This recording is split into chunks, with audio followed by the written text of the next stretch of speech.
Bonjour à tous, j'espère que vous allez bien. On se retrouve aujourd'hui pour parler du FC Barcelone et des rumeurs de retour des Neymar et Messi pour la saison prochaine. Neymar et Messi, retour au FC Barcelone, c'est quelque chose qu'on va entendre et entendre tant qu'ils seront en activité, c'est comme ça. Tant que c'est des joueurs avec une renommée incroyable, c'est des superstars. Tant qu'ils vont jouer, il y aura des rumeurs parce que les rumeurs, ça fait cliquer, ça fait un buzz énorme. Parler de Neymar, parler de Messi pour les journalistes. Voilà, c'est quelque chose qui paiera quoi qu'il arrive. Donc aujourd'hui, nous, notre but, c'est pas de savoir si les rumeurs, elles sont vraies ou fausses. On va essayer de se poser la question, si on avait le choix, si on devait choisir entre Neymar et Messi, qu'est-ce qu'on choisira?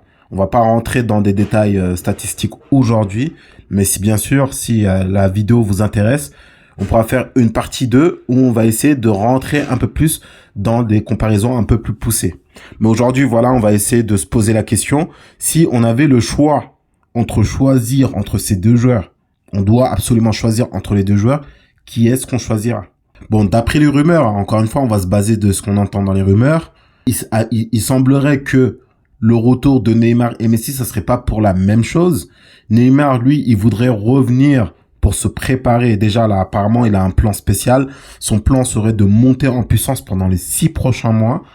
Pour, à la fin de ces 6 prochains mois, s'il revient à une très bonne forme, bah, il pourra revenir au FC Barcelone et préparer la Coupe du Monde 2026 qui sera probablement sa dernière Coupe du Monde. Je le vois très mal aller jusqu'en 2032. Messi, il semblerait aussi, encore une fois, je mets des pincettes, parce qu'on sait ce que c'est les rumeurs, il semblerait que lui, son retour serait motivé par le fait de vouloir fouler les nouveaux Camp Nou, tout simplement. Il voudrait jouer dans le nouveau Camp Nou. Donc voilà, c'est deux objectifs complètement différents. Et ces objectifs-là, on peut se poser la question, c'est que Neymar, lui, son but, lui, s'il vient, il va rester toute la saison.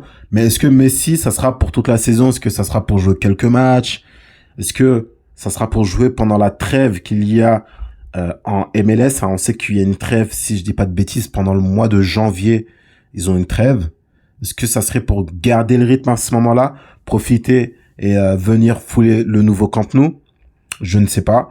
Mais pour la vidéo, on va se dire que les deux joueurs sont partis pour rester pendant 1 an. Voilà. Comme ça va être très simple. On va essayer de se pencher très rapidement dans la situation des deux joueurs. C'est qu'ils sont dans des situations plus ou moins différentes. Et on va voir des choses positives et des choses négatives. Alors, on va commencer par Neymar. Neymar, on sait que lui, il est de retour à Santos après avoir quitté Santos il y a 12 ans maintenant. Le temps, il passe super vite. Et il n'a pas joué l'année dernière suite à une blessure au ligament croisé et aussi le ménisque. C'est ce qui me fait peur. C'est pas que le ligament. Le ménisque aussi, il a été touché. Et on sait que si le ménisque il est touché, c'est un peu plus compliqué. Et donc voilà, comme je le disais, son but, lui, aujourd'hui, ça serait de préparer la Coupe du Monde, monter en puissance là pendant 6 mois. Et à la fin des 6 mois, il serait prêt pour enchaîner une grosse saison avec le Barça. Voilà, ce serait son plan. Messi, lui, sa situation, elle est plutôt différente. On sent qu'il passe du bon temps à l'Inter Miami, avec ses copains, avec Alba, avec Suarez, avec Busquets. Je pense que j'oublie personne. Et voilà, il stat, il fait ses matchs, il étrangle les arbitres. Non, plus sérieusement, voilà, il fait ses matchs, il prend du plaisir, j'imagine. Il se prend plus la tête, il se met plus de pression. Et on l'entend aussi très souvent dire que il profite parce que c'est ses derniers moments. Donc de son côté, RS. Donc voilà pour la situation des deux joueurs. Maintenant, on va voir des points positifs pour les deux et des points négatifs. On va commencer par Neymar. En point positif, déjà, ça va amener de la créativité. On sait qu'au FC Barcelone, pour ma part, je pense qu'il manque de joueurs créatifs, des joueurs qui sont imprévisibles.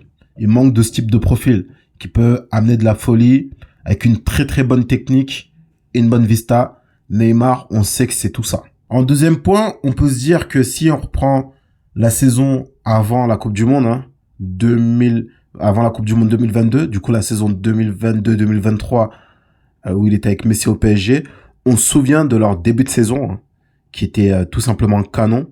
Ils ont fait un début de saison avant la Coupe du Monde de folie.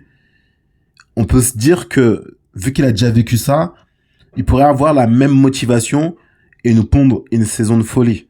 Vu qu'il est venu pour préparer la Coupe du Monde, il va se donner à fond, il va être très très sérieux. Mais voilà, c'est des choses à confirmer. Et troisième point, c'est quelque chose on peut pas passer à côté, même si ça ne rentre pas dans le plan sportif. Mais on peut pas le nier. Neymar, c'est une marque. Si Neymar il vient, ça peut attirer des nouveaux sponsors. Ça a explosé la vente de maillots. Ça a ramené énormément de bonnes choses sur le plan pécunier. Donc ça, c'est quelque chose on ne peut pas négliger non plus quand on sait comment c'est compliqué, économique tout simplement au FC Barcelone. Et surtout, il n'aurait pas un salaire monstre, hein, donc on serait gagnant quoi qu'il arrive. Messi, les points positifs d'une arrivée de Messi, pareil que Neymar, hein, ça va hausser le niveau technique de l'équipe. Un joueur qui connaît parfaitement l'équipe, connaît toutes les équipes de la Liga, il a joué pendant plusieurs années, hein, et connaît très très bien ce championnat. Deuxième point aussi, ça a fait rire, mais depuis qu'il est parti, je pense qu'on a mis que un coup franc, et c'était Ferran Torres, la saison dernière. Il me semble qu'il y a eu un deuxième, mais j'arrive pas à me souvenir. Mais c'est tout. On sait qu'aujourd'hui, au FC Barcelone, on n'a pas de bons tireurs de coups francs. Le dernier qui a été marqué, et dites-moi si je dis une bêtise, mais il me semble que c'est Ferran Torres. Et franchement, le coup franc, il était très moche. Il était vraiment, vraiment très moche. Et troisième point, comme pour Neymar, c'est sur le plan salarial. Déjà, il va pas prendre un grand salaire. Et surtout, au niveau des sponsors, au niveau de la vente des maillots, ça va juste exploser. Maintenant, les points négatifs d'une arrivée de Neymar, bah déjà, on n'a pas de certitude. Niveau blessure, on sait pas. C'est un joueur qui se blesse énormément. Le risque qu'il se reblesse, il n'est pas à négliger parce que c'est un joueur qui a eu tendance à beaucoup se blesser. Est-ce qu'on peut compter sur lui pendant toute une saison? Je sais pas. Deuxième point négatif que je vois d'une arrivée de Neymar, hein, c'est son sérieux tout simplement et l'impact négatif qu'il peut avoir dans l'équipe. Moi, j'ai peur d'un duo Neymar-Yamal après les matchs dans les boîtes de nuit de Barcelone.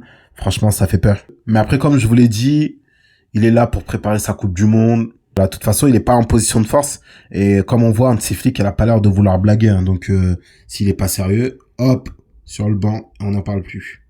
Et enfin, le dernier point positif, c'est que si Neymar revient au Barça, ça va forcément avoir un impact d'un joueur offensif. Lorsque je dis offensif, c'est pas seulement les ailiers, pardon. Ça peut être aussi les joueurs d'axe. Mais ça, si vous voulez des détails, une vidéo avec un peu plus de détails, une partie 2, pas de souci, on pourra la faire aussi si c'est un sujet qui vous plaît. Messi, les points négatifs d'une arrivée de Messi, hein, ça me fait mal de le dire, mais si Messi, il revient au FC Barcelone, en fait, on va devoir créer une équipe autour de lui. Pour un an, est-ce que c'est quelque chose qui vaut réellement le coup? C'est-à-dire, on va devoir revoir toute l'animation. On sait que Messi, c'est pas le joueur qui presse. Déjà, on a Lewandowski qui presse pas énormément. Si on a aussi Messi qui presse pas, ça peut faire peur. Deuxièmement, c'est un joueur qui prend, malgré lui, énormément de lumière. Lorsque j'ai énormément de lumière, il est tellement fort, Messi, que s'il vient, il peut faire énormément d'ombre à des joueurs comme Rafinha. J'ai peur que ces joueurs-là, ils s'éteignent. Et troisième point d'une potentielle arrivée de Messi au FC Barcelone, ça serait le niveau de pression qui serait énorme. Le niveau de pression, déjà, vis-à-vis de Messi, on va le mettre énormément de pression. Parce que Messi, en fait, peu importe l'âge qu'il va avoir, on va pas se dire c'est le Messi de 37 ans, c'est le Messi de 40 ans. Pour nous, c'est le Messi de Messi, quoi. Tout simplement, c'est Messi, il est fort, peu importe son âge. Peu importe son âge, il est fort. Et je pense que même pour les supporters, ça va être compliqué de se dire que là, Messi, à l'âge qu'il a, il peut pas faire ce qu'il nous faisait avant. Donc voilà, ça va mettre énormément de pression à l'équipe, je pense, et même de pression à Messi, hein, Messi lui-même. Et j'ai peur qu'il ne prenne pas de plaisir. On sait que quand il va avoir de la victoire, on va dire c'est grâce à Messi, mais à la moindre contre-performance, on va prendre des images de Messi en train de marcher, et là on va dire oui, Messi marche pas, nanani, nanana. Donc voilà. Il est en fin de carrière, qu'il profite de sa fin de carrière avec ses potes. Voilà, c'est tout pour la vidéo d'aujourd'hui. C'était une vidéo rapide, hein. Une rapide qui a duré une dizaine de minutes. Mais voilà, le but, c'était de voir rapidement les points positifs et les points négatifs d'une potentielle arrivée. Après, encore une fois, on n'y est pas encore. C'est des rumeurs. On sait ce que c'est. Mais voilà, je me suis dit, ça pourrait être sympa de parler de ce sujet-là. Si vous avez des points que j'ai dû en louper, hein, forcément, n'hésitez pas à les mettre en commentaire. Si vous voulez quelque chose de plus détaillé avec des analyses tactiques en ajoutant Messi et Neymar au collectif qu'on a aujourd'hui du FC Barcelone, vous me le faites savoir aussi en commentaire. Sur ce, moi je vous laisse et je vous dis à très bientôt. Allez, ciao.